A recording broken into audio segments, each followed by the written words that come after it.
നമ്മുടെ കർത്താവും രക്ഷകനുമായ യേശു ക്രിസ്തുവിന്റെ നിസ്തുല്യ നാമത്തിൽ ഞങ്ങളെ എല്ലാവരെയും വന്ദനം ചൊല്ലുന്നു. ഒരു പ്രാവശ്യം കൂടെ ദൈവത്തിന്റെ തിരുവെഴുത്തുമായി നിങ്ങളെ ശുശ്രൂഷിക്കുന്നത് വലിയ അനുഗ്രഹമായി കരുതുന്നു.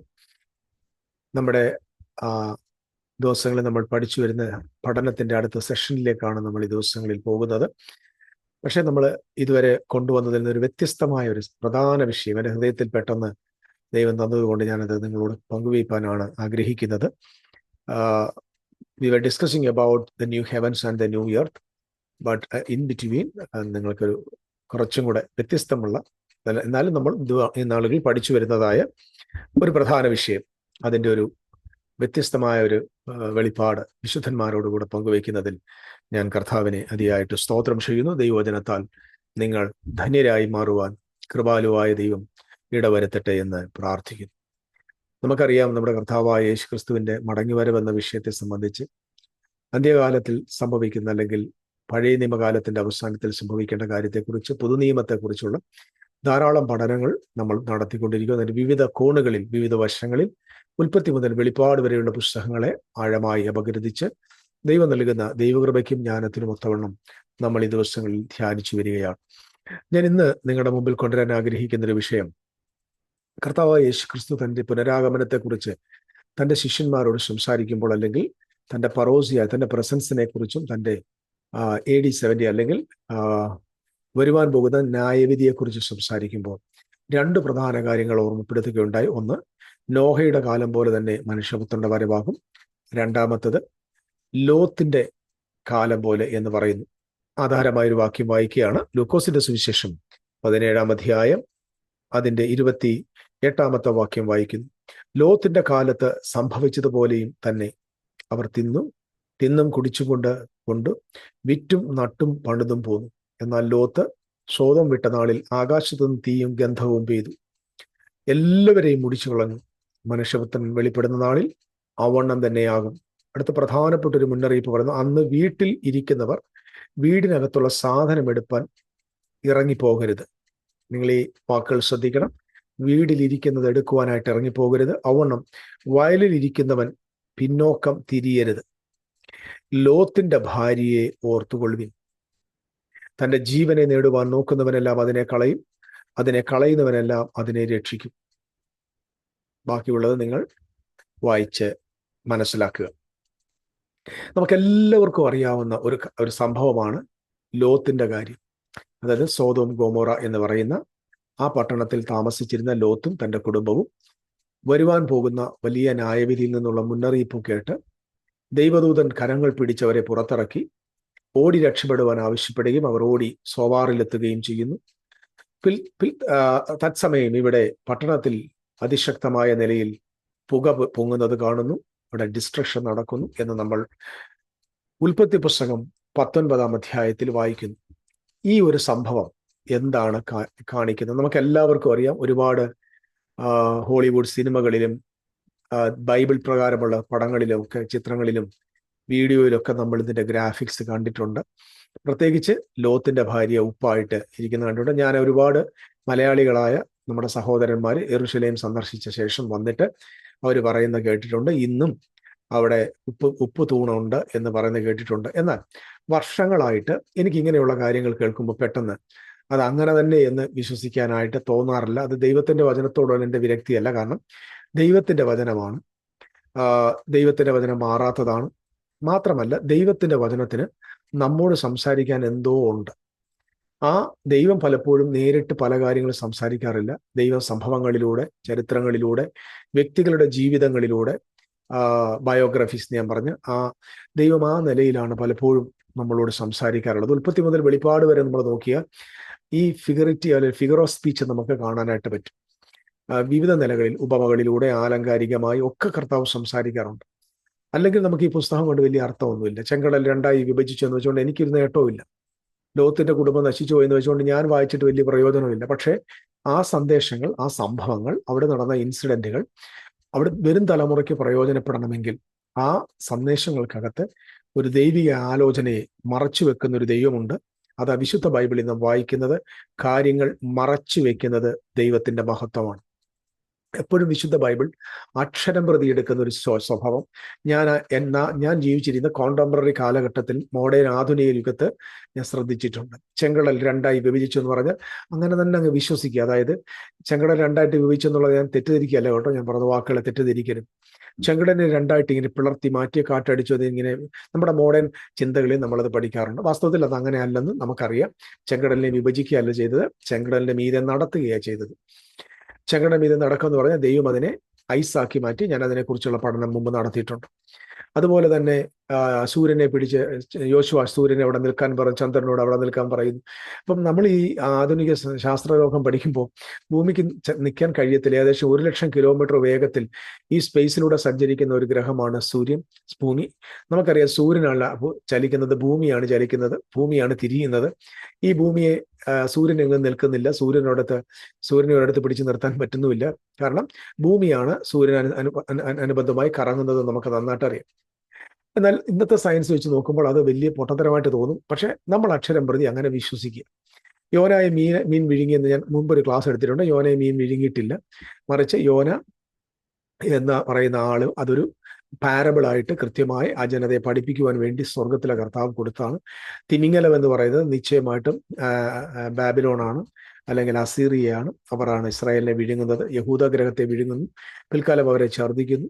ആ ഛർദ്ദിക്കുന്ന ജോന യഹൂദ ഗ്രഹത്തെ കാണിക്കുന്നു. അവനോട് നിനവായിൽ പോയി പ്രസംഗിക്കാൻ പറയുന്നു, അത് ഇസ്രായേൽ ഗ്രഹം താമസിക്കുന്ന സ്ഥലമാണ്. അപ്പൊ യഹൂദ ഗ്രഹത്തിന് ഇസ്രായേൽ ഗ്രഹത്തോടുള്ള വൈരാഗ്യവും വാശിയും വെളിപ്പെടുത്തുന്ന ഒരു കഥയാണ് നമുക്ക് ആ യോനായുടെ പുസ്തകത്തിൽ കാണുന്നത്. ഇതൊക്കെ ഞാൻ നിങ്ങളുടെ ഓർമ്മയിൽപ്പെടുത്തിയിട്ടുണ്ട്. ധാരാളമായ വെളിപ്പാടുകൾ ഇത് സംബന്ധിച്ച് വിശുദ്ധ ബൈബിളിന്റെ ആഴമായ സത്യങ്ങൾ നിങ്ങൾക്ക് ഞാൻ കൈമാറിയിട്ടുണ്ട്. അതിനെ ഓർത്ത് ഞാൻ കർത്താവിന് സ്തോത്രം കരയറ്റുന്നു. ഇട്ട വിത്തുകളെല്ലാം തന്നെ ഫലപ്രദമായി മാറട്ടെ എന്ന് ആത്മാർത്ഥമായിട്ട് പ്രാർത്ഥിക്കുന്നു. ഇന്ന് നമ്മൾ പഠിക്കാൻ പോകുന്നത് യോനയുടെ കാലത്ത് എന്താണ് സംഭവിച്ചതെന്ന്. വളരെ ശാന്തമായി ഉൽപ്പത്തി പുസ്തകം 19-ാം അധ്യായത്തിലേക്ക് എല്ലാവരും എന്നെ കേട്ടുകൊണ്ടിരിക്കുന്നവർ, ഓഡിയോയിലും വീഡിയോയിലും ശ്രദ്ധിക്കുന്ന എല്ലാവരും ലഭിക്കുന്ന കുറച്ച് സമയം, ഒരു 1.5 മണിക്കൂർ നിങ്ങൾ ചെലവിടുന്നത് നിങ്ങളുടെ ജീവിതത്തിൽ ഒരിക്കലും മറക്കാൻ പറ്റാത്ത, നിങ്ങളുടെ ജീവിതത്തിൽ ഒരിക്കലും നഷ്ടപ്പെടാൻ, ഒരിക്കലും മാറാത്ത, നിങ്ങളെ ആത്മീയമായി ബലപ്പെടുത്തുന്ന, നമ്മുടെ ദിവസങ്ങളിൽ എന്ത് വെളിപ്പാടാണോ ദൈവം നമുക്ക് തന്നിരിക്കുന്നത്, ഏത് വചനത്തിന്റെ വെളിപ്പാടിലാണോ നമ്മൾ നിൽക്കുന്നത്, അതിനെ സാധൂകരിക്കുന്ന, ഉറപ്പിക്കുന്ന, അടി ഉറപ്പിക്കുന്ന, ആഴമായി ഉറപ്പിക്കുന്ന ദൈവിക ആലോചനകളാണ് സ്വർഗം കർത്താവ് നമ്മുടെ പക്കൽ ഏൽപ്പിച്ചിരിക്കുന്നത്. അതുകൊണ്ട് ദയവായിട്ട് നിങ്ങളുടെ കയ്യിൽ ബൈബിൾ ഉണ്ടെങ്കിൽ ആ ബൈബിളിന്റെ മുമ്പിൽ എടുക്കുക. ബൈബിൾ എടുക്കാൻ സാധിക്കാത്തവർ ദയവായിട്ട് നിങ്ങളുടെ മനസ്സിൽ സൂക്ഷിക്കുക, സമയം കിട്ടുമ്പോൾ വായിക്കുകയും ചെയ്യുക. ഉൽപ്പത്തി പുസ്തകം 19-ാം അധ്യായത്തിന്റെ 1-ാം അധ്യായ വാക്യം മുതൽ വായിക്കുമ്പോൾ നമുക്ക് കാണാൻ പറ്റുന്ന ഒരു പ്രധാന കാര്യം, ദൈവത്തിന്റെ 2 ദൂതന്മാർ ദൈവത്തിന്റെ ദാസനായ ലോത്ത് താമസിക്കുന്നതായ ഭവനത്തിലേക്ക്, അല്ലെങ്കിൽ ആ ദേശത്തേക്ക്, പട്ടണത്തിലേക്ക് പോകുന്നതാണ്. നമുക്ക് അവിടേക്ക് പോകുന്നതിന് തൊട്ട് മുമ്പ് നമുക്ക് 18-ാമത്തെ അധ്യായത്തിലേക്ക് ഒന്ന് വരണം. 18-ാം അധ്യായം തുടങ്ങുന്നത് ഇങ്ങനെയാണ്. അബ്രഹാം മമ്രയുടെ തോപ്പിൽ ദൈവം അവന് പ്രത്യക്ഷനാകുന്നു. വെയിലുദിച്ചാറെ അവൻ കൂടാരവാതിൽക്കലായിരുന്നു. അവൻ തലമുക്കി നോക്കിയപ്പോൾ 2 പുരുഷന്മാർ തന്റെ നേരെ നിൽക്കുന്നത് കണ്ടു. അവരെ കണ്ടപ്പോൾ അവൻ കൂടാരവാതിൽക്കൽ ചെന്ന് അവരെ എതിരേൽപ്പാൻ ഓടിച്ചെന്നു. നമുക്ക് കഥ അറിയാം, ഞാൻ അതിലേക്ക് വിശദീകരിക്കാൻ പോകുന്നില്ല. ഇത് ഒരു 3 പുരുഷന്മാർ പ്രത്യക്ഷപ്പെടുകയാണ്. ദൈവം ഒടുവിൽ, എനിക്ക് തോന്നുന്നു പ്രധാനമായിട്ട് തന്റെ ജീവിതത്തിൽ ഒരുപാട് പ്രത്യക്ഷതകളുണ്ട്. ഉൽപ്പത്തി ആരംഭിക്കുമ്പോൾ അബ്രഹാമിനെ ദൈവം വിളിക്കുമ്പോൾ പ്രത്യക്ഷപ്പെട്ടു വിളിച്ചു എന്ന് നമ്മൾ കാണുന്നു. അതിന് കൃത്യമായ വെളിപ്പാട് നമ്മൾ വായിക്കുന്നത് അപ്പോസ്തലരുടെ 7-ാം അധ്യായത്തിലാണ്. തേജോമയനായ ദൈവം പ്രത്യക്ഷപ്പെട്ടു എന്ന് പറഞ്ഞാൽ കണ്ണുകൊണ്ട് നോക്കാൻ പറ്റാത്ത നിലയിൽ അത്രയ്ക്കും 1000 സൂര്യഗോളങ്ങൾ പ്രകാശിക്കുന്നത് പോലെയുള്ള മഹാ തേജസ്സുള്ള ദൈവം പ്രത്യക്ഷപ്പെടുക. വിഗ്രഹങ്ങളെ ആരാധിച്ചുകൊണ്ടിരുന്ന മനുഷ്യന്റെ മുമ്പിൽ തേജസ്സുള്ള ദൈവം പ്രത്യക്ഷപ്പെട്ടു. മനുഷ്യരൂപത്തിലല്ല, ദൈവത്തിന്റെ തേജസ് പ്രത്യക്ഷപ്പെട്ടു. അവിടെ നിന്ന് ഇങ്ങോട്ട് വരുമ്പോൾ യഹോവ പലയിടങ്ങളിൽ പ്രത്യക്ഷപ്പെടുന്നുണ്ട്. ദൈവത്തിന്റെ പ്രത്യക്ഷതകൾ ഓരോന്നും അവൻ ഓരോ പ്രധാന സംഭവങ്ങളുമായി ചേർത്ത് പണിയുന്നതും നടുന്നതും വൃക്ഷം നടുന്നതും ഒക്കെ കാണാൻ പറ്റുന്നതിനൊക്കെയും ഓരോ ആത്മീയമായ യാഥാർത്ഥ്യങ്ങളുണ്ട്. അതിലേക്ക് ദൈവം അനുവദിക്കുമ്പോൾ നമുക്ക് പിൽക്കാലത്ത് പോകാം. എന്നിട്ട് ഒടുവിൽ ദൈവത്തിന്റെ ലാസ്റ്റ് ദൈവം പ്രത്യക്ഷപ്പെടുന്നത് മനുഷ്യനായിട്ട് പ്രത്യക്ഷപ്പെടും. എനിക്ക് തോന്നുന്നു മനുഷ്യനെ കാണുന്ന കുറച്ച് ഈസിയാണ്. സ്വർഗത്തിലെ ഇടിമിന്നലോടുകൂടെ, ഭയങ്കരമായ തേജസ്സോടുകൂടെ, കണ്ണഞ്ചിപ്പിക്കുന്ന പ്രകാശത്തോടുകൂടെ മഹാദൈവം മുമ്പിൽ വന്ന് നിന്നാൽ ഒരു പക്ഷേ നമുക്ക് നോക്കാൻ തന്നെ ഭയപ്പെടും. എന്നാൽ നമ്മുടെ കർത്താവ് ദൈവം നിശ്ചയമായിട്ടും ഈ ഒരു സന്ദർഭത്തിൽ അബ്രഹാമിന് വെളിപ്പെടുന്നത് മനുഷ്യനായിട്ടാണ്, മനുഷ്യരൂപത്തിൽ വെളിപ്പെടുകയാണ്. സോ മനുഷ്യരൂപത്തിൽ വെളിപ്പെട്ടിട്ട് ഞാൻ ഇതിന്റെ ഒറ്റ വാക്ക് സംക്ഷിപ്ത രൂപം പറയാം. അവർ ഫുഡ് കഴിക്കുന്നുണ്ട്. കഴിക്കുന്ന വിരുന്ന് കഴിച്ച ശേഷം സാറായിയെ നോക്കിയിട്ട് ഇങ്ങനെ പറയുന്നൊരു കാര്യമുണ്ട്, ഞങ്ങൾ ഇനി ഒരു പ്രാവശ്യം കൂടെ നിങ്ങളുടെ അടുക്കിലേക്ക് തിരികെ വരുമെങ്കിൽ ഞങ്ങൾ 3 ആണ്ട് കഴിഞ്ഞിട്ട്, അല്ല 1 ആണ്ട് കഴിഞ്ഞിട്ട് ഞാൻ നിന്റെ അടുക്കൽ മടങ്ങി വരും. 10ാമത്തെ വാക്യം, അപ്പോൾ നിന്റെ ഭാര്യ സാറയ്ക്കൊരു മകൻ ഉണ്ടാകും എന്ന് പറഞ്ഞു. കൂടാരവാതിക്കലായിരുന്ന സാറ പിൻവശത്ത് അത് കേട്ട ശേഷം ചിരിക്കുന്നുണ്ട്. ഞാൻ ആ കഥയൊന്നും പറയുന്നില്ല. യഥാർത്ഥത്തിൽ സംഭവിച്ച കാര്യം എന്താണ്? ദൈവം അബ്രഹാമിനോട് പറയുന്നു, ഇസഹാക്ക് വരുവാൻ പോകുന്നു, ഇസഹാക്ക് പിറക്കാൻ പോകുന്നു, നിന്റെ സന്തതി മുഖാന്തരം ഭൂമിയിലെ സകല ജാതികളും അനുഗ്രഹിക്കപ്പെടുമെന്ന് പറഞ്ഞ മഹാദൈവം തന്റെ ദാസനായ അബ്രഹാമിന്റെ അടുക്കൽ വന്നിട്ട് പറഞ്ഞു, ഇനി ഒറ്റ വർഷം കൊണ്ട്, അതായത് അതിന്റെ അർത്ഥം അടുത്ത പ്രാവശ്യം വരെ നിനക്ക് ഒരു മകൻ ഉണ്ടാവും എന്ന് പറഞ്ഞാൽ, കാരണം ഞങ്ങൾ ഈ വന്ന നിമിഷം മുതൽ നിന്റെ ഭാര്യയിൽ ആ കുഞ്ഞ് ഉരുവാകാൻ പോകുന്നു, അല്ലെങ്കിൽ ഈ ഒരു സന്ദർഭത്തിൽ നിന്റെ മകൻ നിന്റെ ഭാര്യയുടെ ഉദരത്തിൽ ഉരുവാകാൻ പോകുന്നു എന്ന് പറയുന്നു. അതായത് 1 വർഷം കഴിഞ്ഞ് കഴിയുമ്പോൾ നിനക്ക് മക്കൾ ഉണ്ടാകും എന്ന് പറഞ്ഞാൽ അടുത്ത 1 വർഷത്തിനകത്ത് മക്കൾ ജനിക്കുന്ന ഒരു വാഗ്ദത്തം നൽകുകയാണ്. പ്രധാനമായിട്ട് നിങ്ങൾ വെളിപ്പാടിൽ അറിയേണ്ട ഒരു പ്രധാന സന്ദേശമുണ്ട്. ഇസഹാക്ക് വരാൻ പോകുന്നു. ഇസഹാക്ക് എപ്പോഴും പുതിയ നിയമത്തിൽ ക്രിസ്തുവേശുവിന്റെ നിഴലായി നിൽക്കുകയാണ്. അപ്പോൾ എല്ലാ പഴയ നിയമത്തിലെ സംഭവങ്ങളും, പഴയ നിയമത്തിലെ വ്യക്തികളുടെ ചരിത്രങ്ങളും, കുടുംബ സംഭവങ്ങളും, ഏതെല്ലാം ഈവൻസ് ഉണ്ട്, ഇതൊക്കെയും connected to the New Testament reality with different aspects. വ്യത്യസ്തമായ നിലവാരങ്ങൾ, വ്യത്യസ്തമായ രീതികളിൽ പുതിയ നിയമത്തിലെ പല സംഭവങ്ങളുമായി, ദൈവം ചെയ്യാൻ പോകുന്ന പല പ്രവൃത്തികളുമായി ഇതെല്ലാം ബന്ധപ്പെട്ടിരിക്കുക. അപ്പോൾ ഇസഹാക്കിനെ സ്വർഗത്തിലെ ദൈവം അബ്രഹാമിന് പ്രോമിസ് ചെയ്യുക. എന്തിനർത്ഥം? Isaac is going to come. ഇസഹാക്ക് വരാൻ പോകുന്നു. മറ്റൊരു വാക്കിൽ പറഞ്ഞാൽ Christ is going to come. That is the coming of Christ. That is the coming of Christ. ക്രിസ്തുവേശുവിന്റെ ആഗമനം എന്നതുകൊണ്ട് ഞാൻ മനസ്സിലാക്കുന്നത്, ഈ എപ്പോഴും ശ്രദ്ധിച്ചോണം, it's not only the birth and his second coming is also the promise of Israel.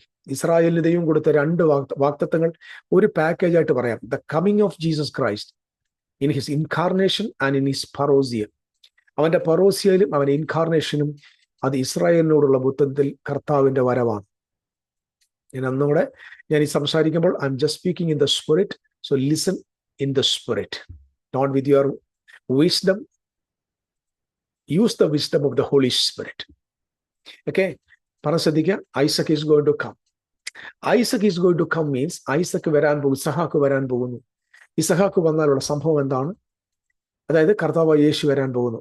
ഒന്നാമത് അവൻ വരുമ്പോൾ പാപങ്ങൾക്ക് നീക്കം വരുത്താൻ പോകുന്നു. അവൻ തന്റെ ജനത്തെ പാപങ്ങളിൽ നിന്ന് രക്ഷിക്കാൻ പോകുന്നു. ഒന്നാമത്തെ പോയിന്റ്. രണ്ടാമത്തെ പോയിന്റ്, പാപത്തിൽ നിന്ന് വീണ്ടെടുക്കപ്പെടുവാൻ ആഗ്രഹിക്കാത്ത ആളുകളെ, മത്സരികളെ, ദൈവത്തിന്റെ ആലോചനകൾക്ക് കീഴ്പ്പെടാത്തവരെ, ദൈവം മറുതലിച്ചു പോകുന്നവരെ ന്യായം വിധിക്കുവാനായിട്ട് അവൻ വരാൻ പോകുന്നു.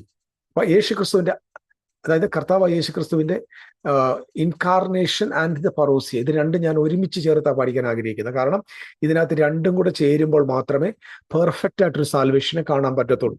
യഥാർത്ഥമായ salvation is based on the incarnation and the parousia. ഇൻകാർണേഷനിൽ ആരംഭിച്ച രക്ഷ പറോസിയയിലാണ് പൂർത്തീകരിക്കപ്പെടുന്നത്. സോ കർത്താവ് യേശുവിന്റെ ആദ്യത്തെ വരവിൽ അവൻ ന്യായവിധിപ്പാനല്ല വരുന്നത്, അവൻ രക്ഷിപ്പാനായി വരുന്നത്. അപ്പം first phase of Christ is going to save his people from the sin. അവൻ തന്റെ ജനത്തെ അവരുടെ പാപങ്ങളിൽ നിന്ന് മോചിപ്പാനിരിക്കൊണ്ട് അവൻ യേശു എന്ന് പേരിടണമെന്ന് പറയുക ദൂതൻ. എന്നാൽ രണ്ടാമത്തെ പ്രാവശ്യം പറയുമ്പോൾ ഇങ്ങനെ വരുന്നു, നിങ്ങളുടെ പ്രിയനായ ഇഷ്ടമുള്ള നിയമദൂതൻ ദേവാലയത്തിലേക്ക് വരാൻ പോകുന്നു, പെട്ടെന്ന് വരാൻ പോകുന്നു. പക്ഷെ ആ ദിവസം ആർക്ക് സഹിക്കാവതാകും? That's the coming of Christ. So the coming of Christ and the incarnation of Christ both are here. നമുക്കിവിടെ ഈ 18ാം അധ്യായത്തിൽ ഐസക്കിനോട് പറയുന്നു, നിനക്ക് ഒരു മകൻ പിറക്കാൻ പോകുന്നു. Isaac is going to come. Isaac വരാൻ പോകുന്നു എന്ന് പറഞ്ഞ ശേഷം അടുത്ത് നമ്മൾ നേരെ കാണുന്നത് 2 പ്രധാന കാര്യത്തിന് വേണ്ടിയാണ് വന്നത് ഈ പ്രാവശ്യത്തെ ദൈവത്തിന്റെ പ്രത്യക്ഷത. ഒന്ന്, ഒരു മകനെ പ്രോമിസ് ചെയ്യണം. 2, ഒരു അത്താഴം കഴിച്ച ശേഷം. ഞാനിതൊക്കെ ഇതിന്റെ ഓരോ ഡെപ്തിലേക്ക് പോകാനായിട്ട് എൻ്റെ ഹൃദയം ഇങ്ങനെ തുടിക്കുന്നുണ്ട്. സ്തോത്രം. ദൈവത്തിന്റെ മക്കളോട് ചേർന്ന് ഒരു വിരുന്ന് കഴിച്ച ശേഷം, ഒരു ഫുഡ് കഴിച്ച ശേഷം, അവരുടെ കൂടെ ഒരുമിച്ചൊരു പന്തിയിലിരുന്ന ശേഷം നേരെ പോകുന്നത് സോതോമിലേക്കാണ്. സോതോമിലേക്ക് പോകാൻ കാരണം സോതോമ് പാപം കൊണ്ട് നിറഞ്ഞിരിക്കുന്നു. അതിന്റെ അകൃത്യം ദൈവത്തിന്റെ സന്നിധിയിൽ എത്തിയിരിക്കുന്നു. അത് ആകാശത്തോളം വലിപ്പമുള്ളതായി മാറിയിരിക്കുന്നു. സോ ദൈവം പറയുകയാണ്, സോതോമിനെ ഞാൻ സന്ദർശിക്കാൻ പോവുകയാണ്. അതുകൊണ്ട് ദൈവം തന്റെ ദാസനായ അബ്രഹാമിന് മുമ്പിൽ വന്ന് വിരുന്ന് കഴിച്ചിട്ട്, എനിക്കൊന്ന് എന്തിനാ വിരുന്ന് കഴിച്ചെന്ന് ചോദിച്ചാൽ അതിന് പ്രധാന കാര്യമുണ്ട്, ഞാൻ അതും പറയാം. അപ്പം ഇസഹാക്ക് ജനിക്കാൻ പോകുന്നു. അങ്ങനെ ഇസഹാക്ക് വരാൻ പോകുന്നു. സോതോമിലേക്ക് ദൈവം പോയിട്ട് ചെയ്യുമ്പോൾ ഞാൻ അവരുടെ പാപങ്ങൾക്ക് അവസാനം വരുത്താൻ പോകും. അതായത് സോതോമിയുടെ പാപം തീർക്കാൻ പോകുന്നു. വാ, Isaac is going to come, Sodom is going to destroyed, അല്ലെങ്കിൽ sin is going to annihilated. When Isaac comes, sin's gone.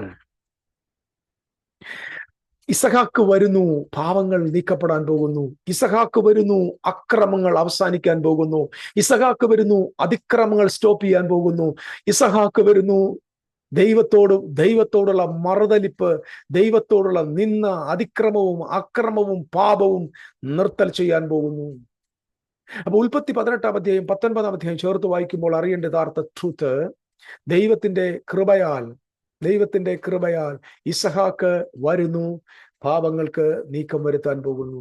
ഞാൻ ഇങ്ങനെ പറയാം, ഉൽപ്പത്തി 18 മിശിഹായുടെ ബർത്ത് ആണെങ്കിൽ, ഉൽപ്പത്തി 19 പുത്രനാം മിശിഹായുടെ രണ്ടാം വരവാണ്. മെസ്സേജ് ശ്രദ്ധയോടെ കേൾക്കണം.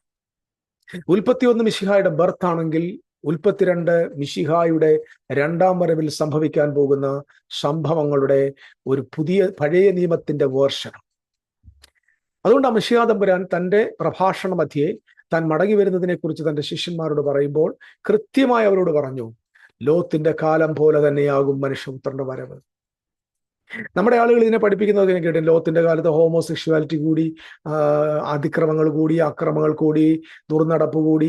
പ്രിയപ്പെട്ടവരെ, ഇതൊക്കെ ശരി തന്നെയാണ്. പക്ഷെ അത് ഇന്നത്തെ കാലത്തെക്കുറിച്ചല്ല പറഞ്ഞിരിക്കുന്നത്. കൃത്യമായി സോദോം ഗോമോറയുടെ നാശവും മിശിഹായുടെ മടങ്ങിവരവും തമ്മിൽ ഒരു ബന്ധമുണ്ട് എന്നത് യേശുവിന്റെ കമന്ററിയാണ്, നമ്മുടെ വേർഷൻ അല്ല. അതുകൊണ്ട് എന്നെ ശ്രദ്ധിക്കുന്നവർ ദയവായിട്ട് ശ്രദ്ധിക്കണം, ഒറ്റക്കാർ ശ്രദ്ധിക്കണം. ഞാൻ എൻ്റെ അഭിപ്രായങ്ങൾ പറയുന്ന ചില സന്ദർഭങ്ങളുണ്ട്, അത് എൻ്റെ ചിന്തയാന്ന് ഞാൻ പറയാറുണ്ട്. പക്ഷെ കൂടുതൽ സമയവും, ബഹുഭൂരിപക്ഷ സമയവും ഞാൻ തിരുവെഴുത്തുകൾ കൊണ്ട് മാത്രമേ ഞാൻ വ്യാഖ്യാനിക്കാറുള്ളൂ. അല്ലാതെ വരുന്ന കാര്യങ്ങൾ ഞാൻ എൻ്റെ അഭിപ്രായങ്ങൾ പറയുന്നു, ഞാൻ അങ്ങനെ ചിന്തിക്കുന്നു എന്നൊക്കെ പറയുവാണെങ്കിൽ നിങ്ങൾ അതിനെ കൂടുതലായിട്ട് ഓതന്റിക്കായിട്ട് അങ്ങ് എടുക്കരുത്. നിങ്ങൾ അങ്ങനെയാണോ എന്ന് നിങ്ങൾ കൂടെ പരിശുദ്ധാത്മാവിനോടുകൂടെ ചേർന്നിരുന്ന് ചിന്തിപ്പാൻ ഞാൻ നിങ്ങൾക്കൊരു ഡിസ്ക്ലൈം ചെയ്യുന്ന പോലെ ഒരു കാര്യം പറയുന്നു. നിങ്ങൾ നിങ്ങളുടെ മനസ്സിലൊന്ന് സൂക്ഷിക്കണം. കാരണം ഞാനും അറിവിൽ പരിമിതനാണ്. ദൈവം നൽകുന്ന വെളിപ്പാട് നൽകുക എന്ന വലിയ ദൗത്യമാണ് തമ്പുരാൻ നമ്മുടെ പക്കൽ ഏൽപ്പിച്ചിരിക്കുന്നത്. അത് കേൾക്കുവാനായി ദൈവം ഇന്നാളുകളിൽ ഒരുക്കുന്ന തലമുറയ്ക്കായും ഞാൻ കർത്താവിന് സ്തോത്രം ചെയ്യുന്നു. നമ്മുടെ കയ്യിലിരിക്കുന്ന തൂക്കുകെട്ട് ചെറുതാണെങ്കിലും സ്വർഗം അത് കണ്ട് സന്തോഷിക്കുന്നു. വലിയ കൂട്ടങ്ങളെ കാണാൻ നമ്മുടെ മുമ്പിലില്ല.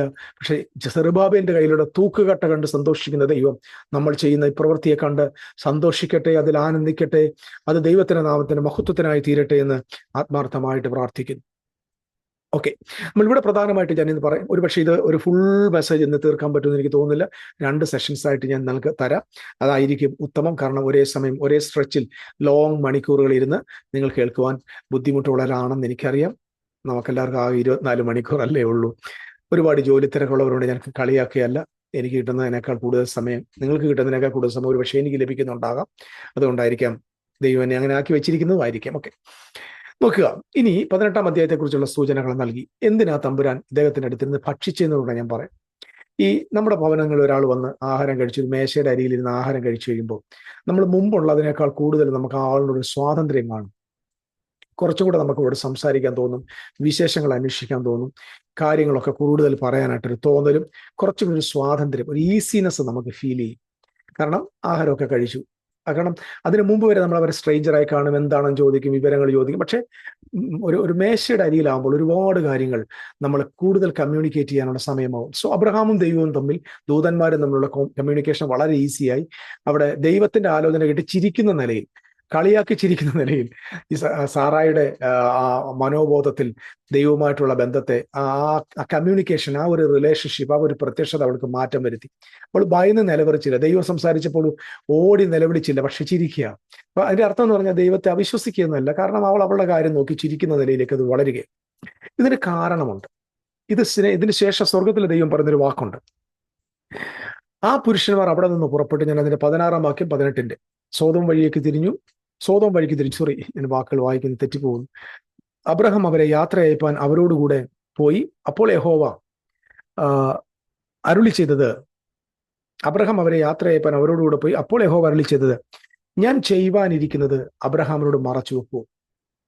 അപ്പൊ ദൈവം നമ്മുടെ രണ്ട് കാര്യം മനസ്സിൽ കരുതിയിട്ടാണ് വന്നത്. ഇത് മറന്നുപോലെ ദൈവം രണ്ട് കാര്യം മനസ്സിൽ കരുതിയിട്ട ഒന്ന്, ആദ്യത്തെ ദൈവത്തിന്റെ മനസ്സിലുള്ളത് ഇസഹാക്കിന്റെ ബർത്താണ്, പ്രോമിസ്. രണ്ടാമത്തെ ഹൃദയത്തിൽ മറച്ചു വെച്ചത് സോദോമിന് വരുന്ന നാശം. മാത്രമല്ല, അത് പറയാൻ കാരണം അവിടെ നീതിമാന്മാരായ ആളുകളുണ്ട്. അപ്പൊ നീതിമാന്മാരുടെ രക്ഷയും പാപികളുടെ ന്യായവിധി, ഇത് രണ്ടും തമ്പുരാന്റെ ഹൃദയത്തിലുണ്ട്. സോ ദൈവം പറഞ്ഞു, ഞാൻ എൻ്റെ ദാസനോട്, അല്ലെങ്കിൽ ഞാൻ അബ്രഹാമിനോട് ഞാൻ ചെയ്യുവാനിരിക്കുന്നത് മറച്ചു വെക്കുമോ? ഇതൊരു വാക്കതില്ലേ. അബ്രഹാം വലിയതും ബലമുള്ളതുമായ ജാതിയായി തീരുകയും അവനിൽ ഭൂമിയിലെ ജാതികളൊക്കെയും അനുഗ്രഹിക്കപ്പെടുകയും ചെയ്യുമല്ലോ. വാ. യഹോവ അബ്രഹാമിനെ കുറിച്ച് അരുളി ചെയ്തത്, അവന് നിവർത്തിച്ചു കൊടുപ്പാൻ തക്കോണം അബ്രഹാം തന്റെ മക്കളോടും തന്റെ പിൻപുള്ള കുടുംബത്തോടും നീതിയും ന്യായവും പ്രവർത്തിച്ചുകൊണ്ട് അവരുടെ വഴി നടപ്പാൻ കൽപ്പിക്കേണ്ടതിന് ഞാൻ അവനെ തെരഞ്ഞെടുത്തിരിക്കുന്നു. സോ ദൈവം അബ്രഹാമിനെ കുറിച്ച് സംസാരിക്കുക. പിന്നെ യഹോവ സോദോമിന്റെയും ഗോമോറയുടെയും നിലവിളി വലിയതും അവരുടെ പാപം അതികഠിനവുമാകുന്നു. ഞാൻ ചെന്ന് എൻ്റെ അടുക്കൽ വന്നെത്തിയ നിലവിളി പോലെ അവർ കേവലം പ്രവർത്തിച്ചിട്ടുണ്ടോ ഇല്ലയോ എന്ന് നോക്കി അറിയും എന്നരുളിച്ചു. ഞാൻ ചെന്ന്. അപ്പൊ നമുക്ക് ചിന്തിക്കാം, എന്തോടെ ദൈവം തമ്പുരാൻ അവിടെ ഇരുന്ന് അറിഞ്ഞാൽ പോരെ? ഞാൻ അങ്ങോട്ട് ചെന്ന് ഈ നിലവിളി സത്യമാണോ എന്ന് അറിഞ്ഞു നോക്കട്ടെ, ഒന്ന് കണ്ടോ നോക്കട്ടെ എന്ന് പറയുമ്പോൾ അവിടെ ദൈവത്തിന്റെ ബലഹീനതയല്ല കാണിക്കുന്നത്. എപ്പോഴാണ് ദൈവം എന്ത് ചെയ്യും? അവിടെ ഈ കം ഡൗൺ, അവൻ തിരിച്ചു വരിക, അവൻ വന്ന്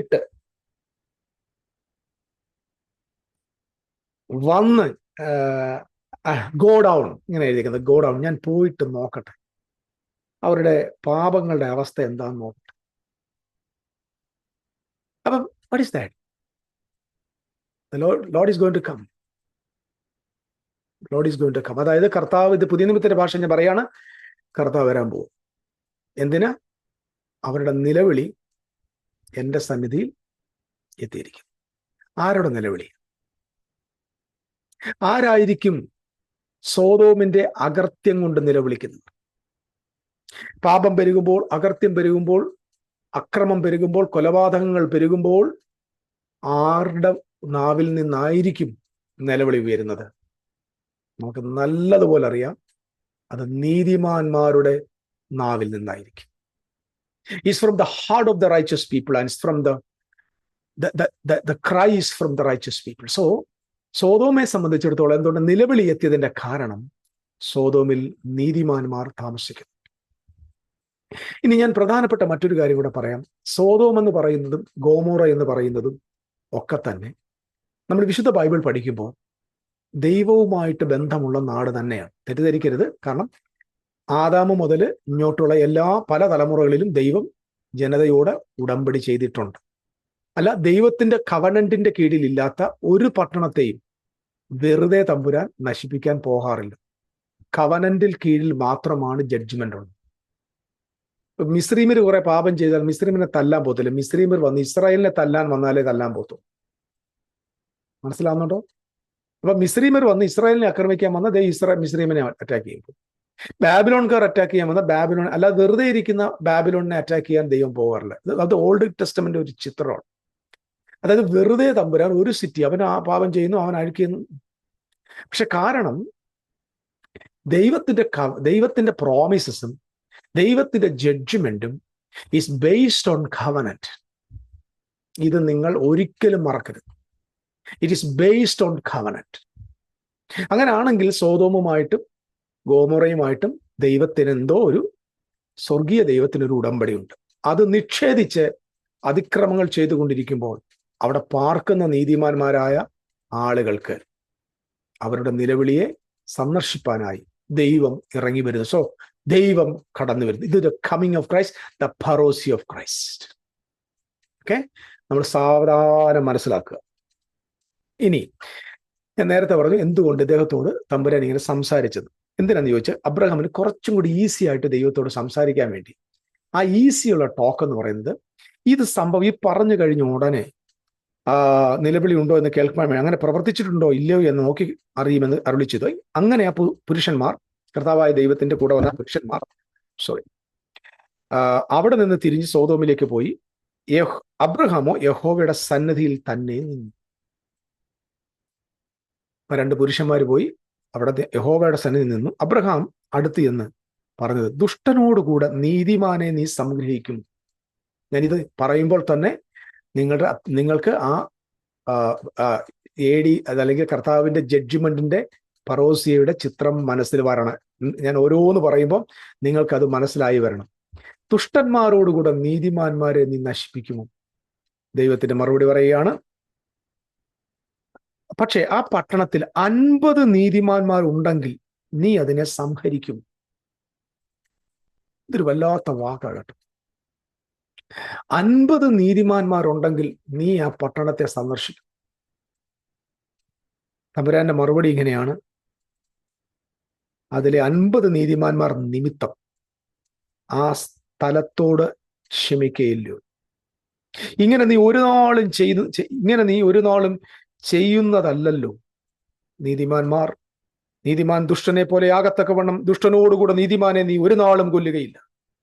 സർവഭൂമിക്കും ന്യായാധിപതിയായവൻ നീതി പ്രവർത്തിക്കാതിരിക്കുന്നു. ഇന്റർസെഷൻ, ദൈവവുമായിട്ട് മധ്യസ്ഥ പ്രാർത്ഥിക്കുക. ദൈവമേ, നീ നീതിമാനോടുകൂടെ ദുഷ്ടനോടുകൂടെ നീതിമാനെ സന്ദർശിക്കും. ഇനി ഞാൻ ഒരു കുഞ്ഞു കാര്യം നിങ്ങളെ ഓർമ്മിപ്പിക്കുമ്പോൾ, ഞാൻ അതിനെക്കുറിച്ചുള്ള വിശദീകരണം ഇപ്പൊ പറയുന്നില്ല, പിന്നെ പറയാം. വിഷയാമ്പര സ്വർഗത്തിലേക്ക് കരയിൽ പോയി മഹിമയുടെ വലതുഭാഗത്തിരിക്കുമ്പോൾ ആ യേശു ക്രിസ്തുവിനെ കുറിച്ച് പറയുന്ന പൗലോസിന്റെ വാക്യത്തിലും നമുക്ക് വേണ്ടി ദൈവസന്നിധിയിൽ പക്ഷപാതം ചെയ്യുന്നു. യോഹന്നാൻ തന്റെ ലേഖനത്തിൽ ഇങ്ങനെ എഴുതി വെച്ചു, കുഞ്ഞുങ്ങളെ, നിങ്ങൾ പാപം ചെയ്യാതിരിപ്പാൻ ഞാൻ നിങ്ങൾക്ക് എഴുതുന്നു. നിങ്ങൾ പാപം ചെയ്യുന്നെങ്കിലോ നിങ്ങൾക്ക് വേണ്ടി ദൈവത്തിന്റെ സന്നിധിയിൽ ക്രിസ്തു എന്ന കാര്യസ്ഥൻ, ക്രിസ്തു എന്ന മധ്യസ്ഥൻ പക്ഷപാതം ചെയ്യുന്നു. ക്രിസ്തു മഹിമയുടെ വലതുഭാഗത്ത് നമുക്ക് വേണ്ടി മഹാപുരോഹിതനായി പക്ഷപാതം ചെയ്യുന്ന ഒരു ചിത്രം നമുക്കിവിടെ അബ്രഹാമിൽ കാണാൻ പറ്റും. ദൈവസന്നിധിയിൽ നിന്ന് പക്ഷപാതം ചെയ്ത്, ദൈവമേ, നീതിമാനെ, നീ ദുഷ്ടന്റെ കൂടെ നശിപ്പിക്കുമോ? അങ്ങനെ നീ ഒരു നാളും ചെയ്യുന്നതല്ലല്ലോ. സോ ഇതായിരുന്നു ക്രൈസ്റ്റിന്റെ പക്ഷപാതം.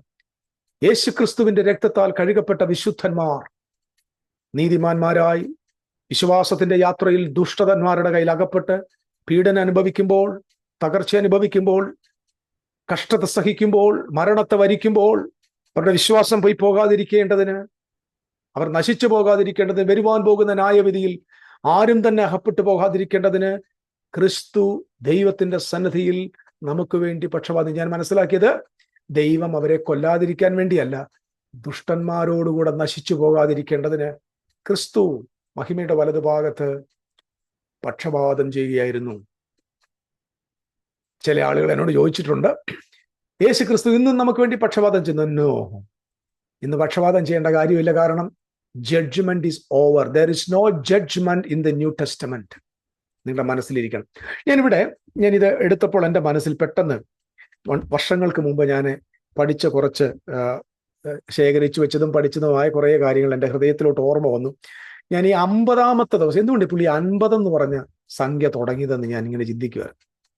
എപ്പോഴും മനസ്സിലാക്കണം, നമ്മുടെ വിശുദ്ധ വേദപുസ്തകത്തിനകത്ത് പഴയ നിയമത്തില് അക്ഷരങ്ങൾക്ക് അർത്ഥമുണ്ട്, വാക്കുകൾക്ക് അർത്ഥമുണ്ട്.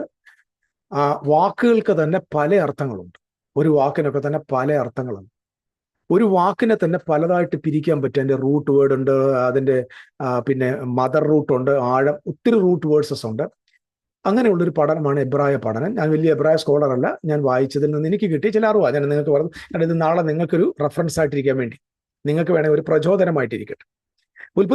അതായത് അതുപോലെ തന്നെ അവരുടെ സംഖ്യ 1, 2, 3 എന്നൊക്കെ പറഞ്ഞ സംഖ്യകൾക്ക് പോലും ഓരോന്നിനും അർത്ഥമുണ്ട്. നമ്മളെ സംബന്ധിച്ചിടത്തോളം 1 എന്ന് പറഞ്ഞാൽ എന്താ? 1. പക്ഷെ ദൈവത്തെ സംബന്ധിച്ച് 1 എന്ന് പറഞ്ഞാൽ ദൈവത്തെ സൂചിപ്പിക്കുന്ന നമ്പർ. 2 എന്ന് പറഞ്ഞാൽ സാക്ഷികളെ സൂചിപ്പിക്കുന്നത്. 3 എന്ന് പറഞ്ഞാൽ ട്രിനിറ്റി, ത്രിയേക ദൈവത്തെ സൂചിപ്പിക്കുന്ന. അല്ലെങ്കിൽ റിസറക്ഷനെ സൂചിപ്പിക്കുന്ന വാക്ക്. ഇങ്ങനെ നമ്പേഴ്സിന് ഇങ്ങനെ വ്യത്യാസങ്ങളുണ്ട്. 1000 എന്ന് പറഞ്ഞാൽ എന്താ? 1000 എന്ന് പറഞ്ഞാൽ അൾട്ടിമേറ്റ് എന്നർത്ഥം. അല്ലാതെ നമ്മളെ സംബന്ധിച്ച് 999 കഴിഞ്ഞുണ്ടാകുന്ന 1000 അല്ല. 7 എന്ന് പറഞ്ഞാൽ പെർഫെക്ഷൻ എന്നർത്ഥം. 10 എന്ന് പറഞ്ഞാൽ കംപ്ലീറ്റ്നെസ് എന്നർത്ഥം. 12 എന്ന് പറഞ്ഞാൽ ഗവൺമെന്റ് എന്നർത്ഥം. 20 എന്ന് പറഞ്ഞാൽ എക്സ്പെക്ടേഷൻ എന്നർത്ഥം. ഇങ്ങനെ ഓരോ വാക്കുകൾക്കും ഓരോ നമ്പേഴ്സിനും വിവിധ തരത്തിലുള്ള അർത്ഥങ്ങളും ആഴങ്ങളും എബ്രായ ഭാഷയിൽ കാണാൻ പറ്റും. ഈ ദൈവ മനുഷ്യൻ, നിങ്ങൾ സാധാരണ ആളല്ല Abraham. Is a man of God. ഈ so God face to face. ദൈവത്തെ കണ്ട്, അവന്റെ സാന്നിധ്യം കണ്ട്, അവന്റെ പ്രത്യക്ഷത കണ്ട്, അവനോട് കൂടെ സംസാരിച്ച്, അവനോട് കൂടെ ഫുഡ് കഴിച്ച ആളാ. നമ്മൾ ഒരു 1000 ദിവസം ഉപവസിക്കുന്നതിനേക്കാൾ കൂടുതൽ പവർഫുൾ ആണ് ഈ മനുഷ്യൻ ദൈവത്തോട് കൂടെ ഉച്ചയ്ക്ക് ഫുഡ് കഴിച്ചത്. See, he got a lot of energy, he got a lot of wisdom and lot of understanding about God and everything. അപ്പൊ അദ്ദേഹം തുടങ്ങിയത്, ഇന്റർസെഷൻ ആരംഭിച്ചത് 50 എന്ന് പറയുന്ന സംഖ്യയില. ഞാൻ അതിന്റെ ഫസ്റ്റ് ഫേസിൽ ആൻസർ പറയാം. അദ്ദേഹത്തിന്റെ ചിന്ത, ലോത്ത് തന്റെ കുടുംബം, അവന്റെ ബാല്യക്കാർ. ഒരു പക്ഷേ ലോത്തിന് അവിടെയുള്ള മക്കളിൽ, അല്ലെങ്കിൽ അവിടെ ജനിച്ചിരിക്കുന്ന മക്കളോ അല്ലെങ്കിൽ ബാല്യക്കാരോ വേലക്കാരോ ആ ഇടയന്മാരെല്ലാം കൂടെ ചേർന്ന ഒരു ഗ്രൂപ്പിനെ ഒരു 50 ആയിട്ട് കണ്ടോണ്ടാ പറയുന്നത്. കാരണം അവർ 50 പേര് അവിടെ ഉണ്ടെങ്കിൽ നീ ആ പട്ടണത്തെ രക്ഷിക്കുമോ എന്ന് ചോദിക്കുന്നു. ഇനി ഈ ഹെബ്രായ ലെറ്ററിൽ, എബ്രായ ഭാഷയിൽ ഈ 50 എന്ന് പറയുന്ന സംഖ്യ, അതിന്റെ തത്തുല്യമായ ആൽഫബറ്റ് എന്ന് പറയുന്നത് നൂൻ എന്നാണ്. നൂൻ എന്ന് പറയുന്ന ആ അക്ഷരമാണ് 50. എപ്പോഴും ശ്രദ്ധിച്ചിട. നൂൻ എന്ന് പറഞ്ഞാൽ പുത്രൻ എന്നർത്ഥം. നമ്മൾ ഇന്ന് പറയുന്ന വളരെ ഡീപ്പായ കാര്യങ്ങളാണ്. പുത്രനാണ് ന്യൂൻ. ബെൻ, ബെയ്ത്ത്, നൂൻ. ബെയ്ത്ത് എന്ന് പറഞ്ഞാൽ വീട്, നൂൻ എന്ന് പറഞ്ഞാൽ പുത്രൻ. അപ്പൊ ബെൻ എന്ന് പറഞ്ഞാൽ എന്താ? ഭവനം, പുത്രന്റെ വീട്. ന്യൂൻ എന്ന് പറഞ്ഞാൽ കണ്ടിന്യൂഷൻ. ന്യൂൻ എന്ന് പറഞ്ഞാൽ പുത്രനാണ്. സോ ഇവിടെ തുടങ്ങിയെന്താ? He started his intercession according to the revelation of the new. എന്തുകൊണ്ടാ അങ്ങനെ തുടങ്ങാൻ കാരണം 12-ാമത്തെ അധ്യായത്തിൽ ഇങ്ങനെയാണ് വായിക്കുന്നത്. ദൈവം അബ്രഹാമിനെ അരുളിച്ചെയ്യുന്ന, നീ നിന്റെ ദേശത്തെയും ചാർച്ചക്കാരെയും പിതൃഭവനത്തെയും വിട്ട് ഞാൻ നിന്നോട് കാണിപ്പാൻ എനിക്ക് ദേശത്തേക്ക് പോകാൻ ഞാൻ നിന്നെ വലിയൊരു ജാതിയാക്കും, നിന്നെ അനുഗ്രഹിച്ച് നിന്റെ പേര് വലുതാക്കും, നീ ഒരു അനുഗ്രഹമായിരിക്കും, നിന്നെ അനുഗ്രഹിക്കുന്നവരെ ഞാൻ അനുഗ്രഹിക്കും, ശപിക്കുന്നവരെ ഞാൻ ശപിക്കും, നിന്നിൽ ഭൂമിയിലെ സകല ജാതികളും വംശങ്ങളും നിന്നിൽ. ഇതിനെക്കുറിച്ച് അപ്പോസ്തലനായ പൗലോസിന്റെ ഭാഷയിൽ വന്ന നിന്റെ സന്തതിയിൽ, in you all the nations shall be blessed. അപ്പം അവന് മനസ്സിലായി, നിന്നിൽ എന്ന് പറഞ്ഞാൽ അവന്റെ കടിപ്രദേശത്തു കൂടെ വരുവാൻ പോകുന്ന പുത്രനിൽ. അപ്പൊ അദ്ദേഹം ഇന്റർസെഷൻ എടുത്തത് തന്റെ വാചകമല്ല, തന്റെ കമ്പാഷൻ അല്ല, തന്റെ മനസ്സലിവല്ല, തനിക്ക് ആ പട്ടണത്തോടുള്ള ആദരവല്ല. He took his intercession from noon. കർത്താവേ, എന്റെ പുത്രൻ മുഖാന്തരം ഭൂമിയിലെ സകല വംശങ്ങളും അനുഗ്രഹിക്കപ്പെടുമെന്നാണ് നിന്റെ വാക്കെങ്കിൽ ആ പുത്രനിൽ ഞാൻ പ്രാർത്ഥന തുടങ്ങുകയാണ്. 50 പേരുണ്ടെങ്കിൽ നീ ആ പട്ടണത്തെ നശിപ്പിക്കുമോ? 50 നീതിമാന്മാർ. It's about the Son of God. It's about the intercession of the Son of God. It's about the blessings of the Son of God. ദൈവത്തിന്റെ പുത്രനിലൂടെ വരുവാൻ പോകുന്ന അനുഗ്രഹത്തെ മുൻകൂട്ടി കണ്ടിട്ട് പറയുന്നു, ലോർഡ്, 50 പേർ, 50 persons. ഞാനിത് സംസാരിച്ചുകൊണ്ടിരിക്കുമ്പോൾ ദൈവം എന്നോട് പറഞ്ഞുകൊണ്ടിരിക്കുന്ന ചില വാക്കുകൾ എൻ്റെ ഹൃദയത്തിനകത്ത് വരിക. That is intercession. Intercession is based on the promises. നിങ്ങൾക്കും എനിക്കും ദൈവം തന്ന വാഗ്ദത്തങ്ങൾ, ദൈവത്തിന്റെ വചനപ്രകാരം, ദൈവത്തിന്റെ ആലോചനകളാണ് പ്രാർത്ഥനകൾ. അതുകൊണ്ടാണ് കർത്താവ് യേശു പറഞ്ഞത്, നിങ്ങൾ എന്നിലും എൻ്റെ വചനം നിങ്ങളിലും വസിച്ചാൽ നിങ്ങൾ ഇച്ഛിക്കുന്നത് എന്തെങ്കിലും അപേക്ഷിപ്പിൻ, അത് നിങ്ങൾക്കുണ്ടാകും. Pray according to the word of God. Pray according to the promises of the word of God. നമ്മുടെ മനസ്സിൽ തോന്നുന്നതും നമ്മുടെ കണ്ണിൽ തോന്നുന്നതും നമ്മുടെ ഇഷ്ടങ്ങൾക്ക് തോന്നുന്നതും അല്ല പ്രാർത്ഥിക്കേണ്ടത്. ദൈവത്തിന്റെ വചനത്തിൽ നിങ്ങളെക്കുറിച്ച് എന്ത് പറയുന്നു അത് പ്രാർത്ഥിക്കുന്ന ഒരു തലമുറ ഉണ്ടാകണം. അങ്ങനെ ഒരു ജനറേഷൻ എഴുന്നേറ്റ് വരണം. അങ്ങനെ ഒരു ജനറേഷനാണ് ഉണ്ടായി വരേണ്ടത്. ഇന്നങ്ങനല്ല.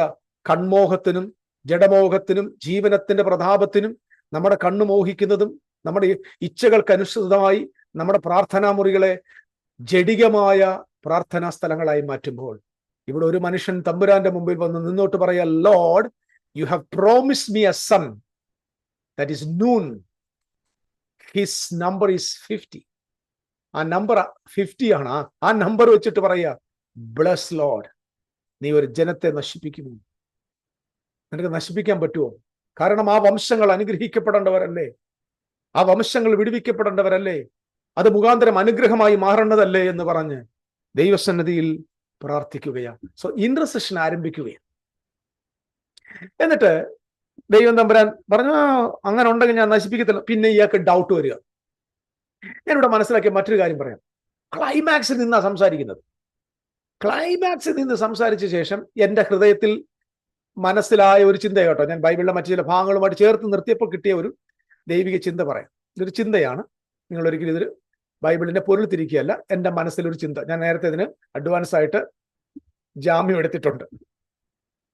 ഇദ്ദേഹം പറയാം, കർത്താവ് പറഞ്ഞു, അതിന് യഹോവ, ഞാൻ സോദോമിന്റെ പട്ടണത്തിനകത്ത് 50 നീതിമാന്മാരെ കാണുന്നു എങ്കിൽ അവരുടെ നിമിത്തം ആ സ്ഥലത്തോടൊക്കെയും ക്ഷമിക്കുമെന്നാണ്. ഇവിടുത്തെ ടോക്ക് നോക്കിയേ, കാണുമെങ്കിൽ. അപ്പൊ സർവജ്ഞാനിയായ ദൈവം അല്ലേ സംസാരിക്കുന്നേ? വാ, സ്വർഗത്തിലെ ഭൂമിയിലെ മുഴുവൻ അണുവിന്റെയും ഭൂലോകത്തിൽ എത്ര ആറ്റമുണ്ടെന്ന് അറിയാവുന്ന മഹാദൈവം ഇവിടെ ഒരു കൊച്ചു മനുഷ്യനെ പോലെ സംസാരിക്കും. കാരണം എന്താ, എന്തിനാണ് സംസാരിച്ചത്? അങ്ങനെ ഒരു നീതിമാൻ അവിടെ ഇല്ലെന്ന് ദൈവം നമ്പരാൻ അങ്ങ് കൽപ്പിച്ചാൽ ഇതോടെ അയാളുടെ പ്രാർത്ഥന അങ്ങ് തീരും. പക്ഷെ ഒരു മനുഷ്യനെ പോലെ അറിവില്ലാത്തവനെ പോലെ ഞാനൊന്ന് പോയി നോക്കിക്കോട്ടെ, അവന്ന് പോയി കണ്ടോട്ടെ, അത് അങ്ങനെ തന്നെയാണെന്ന് തോന്നിക്കോട്ടെ എന്നൊക്കെ പറയുന്ന നിലയിലേക്ക് തമ്പുരാൻ, ഇത് ക്രൈസ്റ്റിന്റെ, ഞാൻ മനസ്സിലാക്കിയ ഒരു കാര്യം, ദാറ്റ് ഇസ് എ മാനിഫെസ്റ്റ്. അതാ ഞാൻ 18 പറഞ്ഞേക്കുന്നത്, അത് കർത്താവിന്റെ ബർത്താണ്. അവൻ മനുഷ്യനായിട്ട് വന്നു. അത്തിയിൽ പഴമുണ്ടോ എന്ന് പോയി നോക്കിക്കോട്ടെ. ചന്ദ്രരോഗം ബാധിച്ച അപ്പന്റെ അടുക്കൽ വന്നിട്ട് ചോദിക്കും, ഇവൻ എത്ര നാളായിട്ട് ഇതിങ്ങനെ ഉണ്ട്? ഭൂതം ബാധിച്ച ഭൂതഗ്രസ്തനോട് ചോദിക്കുന്നു, നിന്റെ പേരെന്താണ്? ഇതെല്ലാം നിങ്ങൾക്ക് ഇതുമായിട്ട് ചേർത്ത് വായിക്കാൻ പറ്റുന്നുണ്ടോ? അങ്ങനെ ഒരു 50 നീതിമാൻ അവരുടെ ഉണ്ടെങ്കിൽ ഞാൻ ആ പട്ടണത്തെ ആ സ്ഥലത്തെ നശിപ്പിക്കയില്ല എന്ന് അവരുടെ നിമിത്തം ആ സ്ഥലത്തോടൊക്കെയും ക്ഷമിക്കും എന്ന് അരുളി ചെയ്തു. വാ, God is so good. എൻ്റെ പ്രിയപ്പെട്ടവർ എപ്പോഴും ശ്രദ്ധിച്ചോണേ. അതുകൊണ്ടാണ് കർത്താവ് ബൈബിളിൽ പറഞ്ഞത്, നമ്മുടെ പുരോഹിതനായ മഹാപുരോഹിതൻ നമ്മുടെ ബലഹീനതയ്ക്ക് തുണ നിൽക്കുന്നു. എന്തിനാ? അവൻ അറിയാം നമ്മൾ ആരാന്നറിയാം, നമ്മൾ ജഡമെന്നറിയാം, നമ്മൾ മനുഷ്യരാന്നറിയാം, നമ്മൾ സാധാരണക്കാരാന്നറിയാം, നമ്മുടെ ബലഹീനത ഉണ്ടെന്ന്. കാരണം അവൻ നമ്മുടെ സകല ബലഹീനതയും അറിഞ്ഞവനാണ്. പാപമൊഴികെ നമുക്ക് തുല്യമായി സകലത്തിനും പരീക്ഷിക്കപ്പെട്ടവൻ. അതുകൊണ്ട് നമ്മളെ അറിയാം. അപ്പൊ അബ്രഹാം പ്രാർത്ഥിക്കുകയോ പ്രാർത്ഥന കേൾക്കുന്ന തമ്പുരാൻ പറയാം, അവിടെ 50 നീതിമാന്മാരുണ്ടെങ്കിൽ ഞാൻ ആ പട്ടണത്തെ നശിപ്പിക്കത്തില്ല, ഞാൻ ആ സ്ഥലത്തെ നശിപ്പിക്കാതെ അവരോട് ക്ഷമിക്കും. അടുത്തൊരു ഡൗട്ട്, പുള്ളിക്ക് ഭയങ്കര ഡൗട്ടായി. എനിക്കത് പ്രേരണത്തൊരു ഡൗട്ട് വരിക. അദ്ദേഹം ഒരു 5 അങ്ങ് കുറച്ചു. കർത്താവേ, പൊടിയും വെണ്ണീറുമായ ഞാൻ കർത്താവിനോട് സംസാരിപ്പാൻ തിരിയും. ഈ പൊടിയും വെണ്ണീറും എന്ന വാക്കിനർത്ഥം എന്താ? എൻ്റെ ഹൃദയത്തിൽ ഒരുപാട് വചനത്തിന്റെ ഭാഗങ്ങൾ ഇങ്ങനെ വരിക. ആദമനോട് നീ പൊടിയാകുന്ന പൊടിയിലേക്ക് തിരികെ പോകും. വെണ്ണീർ എന്ന് പറഞ്ഞ അർത്ഥം എന്താ? അത് ഡിസ്ട്രോയ് ചെയ്ത് കത്തി അവസാനിക്കുന്നത്. അപ്പൊ ഇവിടെ അബ്രഹാം എന്തുമായിട്ടാണ് കമ്പയർ ചെയ്യുന്നത്? Dust and ashes. സോദോമിൽ എന്താ സംഭവിക്കാൻ പോകുന്നത്? ദൈവത്തിന്റെ തീ ഇറങ്ങി കത്തിക്കാൻ പോകും. ആരുടെ പുറത്ത്? പൊടിയാകുന്ന മനുഷ്യൻ. നീ പൊടിയാകുന്ന പൊടിയിലേക്ക് തിരികെ ചേരുന്ന് പറഞ്ഞാൽ എന്താ? കവനന്റിന്റെ ഔട്ടിൽ പോയേക്കുന്നു. ഓ മൈ ഗോഡ്. കവനന്റിന്റെ പുറത്തേക്ക് പോയ, ഉടമ്പടിയുടെ വെളിയിൽ പോയി പാപം ചെയ്തുകൊണ്ട് ദൈവസന്നിധിയിൽ അകൃത്യം പ്രവർത്തിക്കുന്ന സോദോമ്യ വർഗത്തോട് തമ്പുരാൻ പറയുകയാണ്, നിന്റെ അകൃത്യങ്ങൾ ഞാൻ സന്ദർശിക്കാൻ പോകുന്നു പറയുമ്പോൾ, the person those who are interceding, he is identified with that people. Glory to God. He is identified with that people. Lord, യേശു പറഞ്ഞ, പിതാവേ, വെട്ടിക്കളയേണ്ട യജമാനനെ കുറച്ചു നാളൂടെ നിൽക്കട്ടെ, ഞാൻ വളവിട്ട് അതിന് വെള്ളമൊഴിക്കാം. അത് ഫലം കായ്ക്കുന്നെങ്കിൽ ഫലം കായ്ക്കട്ടെ. പറഞ്ഞ മനസ്സിലാവുന്നു നിങ്ങൾക്ക്?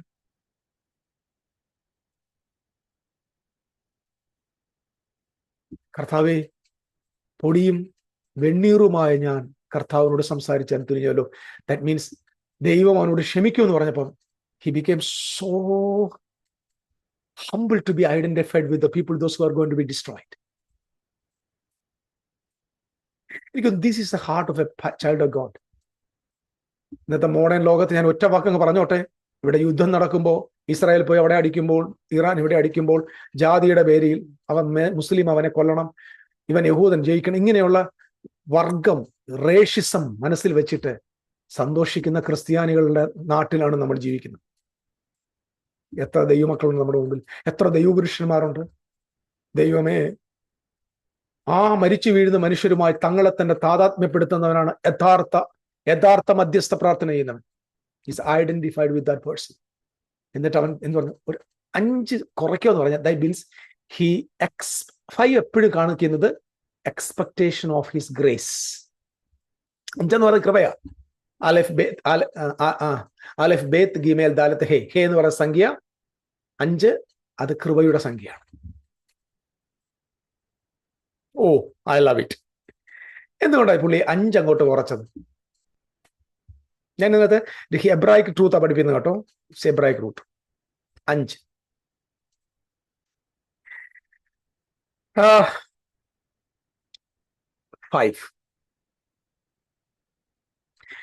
That means ദൈവമേ, I believe in your grace. ഒരു 5 പേരങ്ങ് കുറഞ്ഞോട്ടെ. ഈ 5 പേര് കുറയാന്ന് പറഞ്ഞാൽ അവൻ ദൈവത്തിന് കൃപയുള്ളവനാണെന്ന് കാണിക്കുക. നമ്മൾക്ക് മനസ്സിലാവുന്നുണ്ടോ? അവിടുന്ന് എണ്ണം ഇങ്ങനെ കുറയ്ക്കുമ്പോൾ God is gracious. God is gracious. തമ്പുരാൻ കൃപയുള്ളവനാണ്. എന്താ ഇയാൾ അങ്ങനെ പറഞ്ഞു ചോദിച്ചാൽ പറയും, അതേ 17-ാമത്തെ അധ്യായത്തില് ഉൽപ്പത്തിയില് അബ്രാമിന്റെ പേര് അബ്രഹാമിന്റെ പേര് അബ്രാം എന്നായിരുന്നു. 18-ാം അധ്യായത്തിൽ അവന്റെ പേര് അബ്രഹാം എന്നാണ്. അബ്രഹാം. സാറായിയുടെ പേര് 17-ാം അധ്യായത്തിൽ സാറായി എന്നായിരുന്നു. സ്വർഗത്തിലെ ദൈവം അവളെ സാറായിയെ സാറയാക്കി മാറ്റി. എങ്ങനെ മാറ്റിയെന്ന് ചോദിച്ചാൽ, നമ്മുടെ ദൈവത്തിന്റെ നാമത്തിനകത്ത് 2 ഹേ ഉണ്ട്. യൂത്ത് ഹേ, വാവ് ഹേ. യൂത്ത് ഹേ വാവ് ഹേ മീൻസ് യാവേ. ഞാൻ ആ പറഞ്ഞ വാക്ക് തെറ്റാണ്, അങ്ങനെയല്ല പ്രൊനൗൺസ് ചെയ്യുന്നത്. അത് പ്രൊനൗൺസ് ചെയ്യാൻ ഭൂലോകത്ത് ആർക്കും പറ്റത്തില്ല. പക്ഷെ നമുക്ക് നിവൃത്തിയില്ലാത്തതുകൊണ്ട് അങ്ങനെ പറയാം. ഈഹുവേന്നോ യാഹുവേന്നോ യേഹുവേന്നൊക്കെ പറയുന്നു. ബട്ട് ഇൻ ദൈവത്തിന്റെ നാമത്തിൽ youth hey, you know what is the meaning of youth hey wow hey? Youth means hand, hey means grace, wow means nail, hey means grace. Grace എന്ന് പറഞ്ഞാൽ 2 കൈകൾ ഇങ്ങനെ നിവർത്തി സ്വീകരിക്കാൻ നിൽക്കുന്ന പൊസിഷൻ. നോക്കൂ, behold his hands is nailed. അതതിന്റെ അർത്ഥം. നോക്കൂ, അവന്റെ കരങ്ങളിൽ ആണിയടിച്ചിരിക്കുന്നു. ഈഹുവേ, യാഹുവേ എന്ന പേരിന്റെ ട്രൂ മീനിങ് എന്ന് ബിഹോൾഡ്. നോക്കൂ, അവന്റെ കരങ്ങളിൽ ആണിയടിക്കപ്പെട്ടിരിക്കുന്നു. Glory to God. ആ ആണിയടിക്കപ്പെട്ടവൻ ആ കൃപയുടെ നാഥൻ. അപ്പം ഡബിൾ ഗ്രേസ് ആ ദൈവത്തിന്. അവൻ കൃപമേൽ കൃപയുള്ളവനാണ്. ഡബിൾ ഗ്രേസിലാ യഹോവ നിൽക്കുന്നത്. ആമേൻ. അതിനകത്ത് ഒരു ഹേ എന്ന വാക്കെടുത്ത് അബ്രാമിന് കൊടുത്തു. അബ്രാമിന്റെ പേരെന്ന് ചോദിച്ചാൽ അയാളുടെ പേര് ഹൈലി എക്സോൾട്ടഡ് ഫാദർ എന്നായിരുന്നു. ഈ എക്സോൾട്ടഡ് എന്ന് പറഞ്ഞാൽ മനസ്സിലായി, ഭയങ്കര ഉയർച്ച.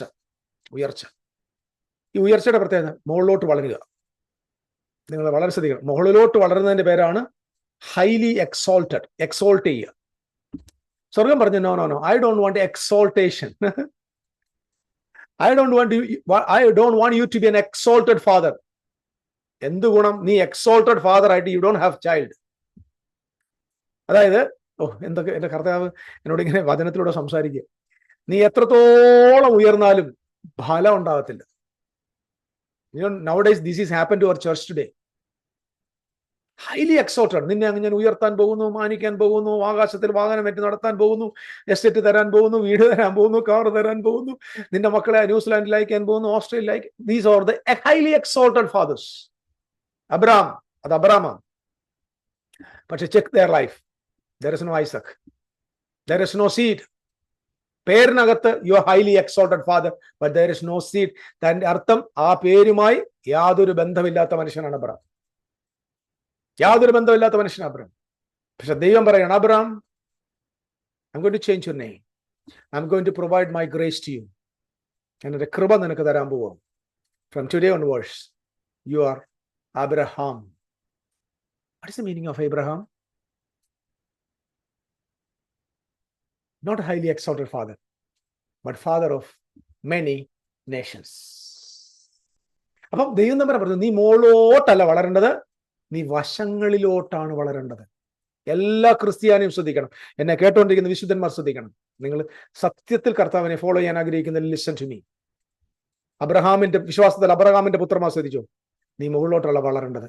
Nowadays every members, 90% of the members of the church, they are growing up. ഒത്തിരി മുകളിലോട്ട് കയറി കഴിഞ്ഞാൽ പിന്നെ ഫലം പറിക്കാൻ പറ്റില്ല. But you should not grow up, but you should enlarge.